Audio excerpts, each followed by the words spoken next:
Лидерот на СДСМ Заев денеска не го доби мандатот за влада, но продолжи со средбите со дипломатскиот кор во земјава. После состанокот со амбасадорката на Народна република Кина, Лин Лисјен, партијата се огласи со писмено соопштение. Идната влада на Македонија ќе биде реформска.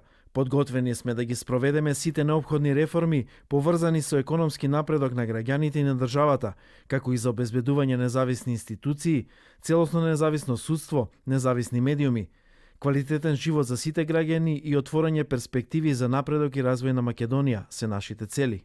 ВМРО ДПМН се огласи со соопштение во кое го повикува Заев да се откаже од платформата на албанските партии за да ја добие нивната поддршка во собранието.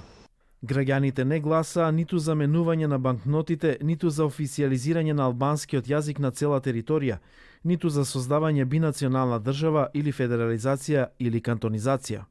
Председателот на Достоинство Стојанче Ангелов пак го повика Груевски со неодговорни изјави да не предизвикува немири во државата.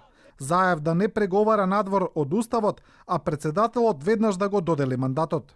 Ваквата чувствителна состојба во нашата држава уште повеќе се продлабочува со натамошното одолговлекување на давањето мандат од страна на председателот Ѓорѓе Иванов за состав на новата влада.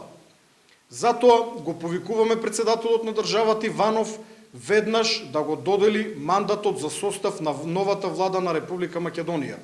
Во изминатите 2 дена, меѓународната заедница, предводена од Европската Унија, Соединетите Американски држави, како и НАТО, ги повика македонските институции да работат според уставот и законите и порачаа дека очекуваат брзо формирање на влада која ќе работи на ургентните реформи.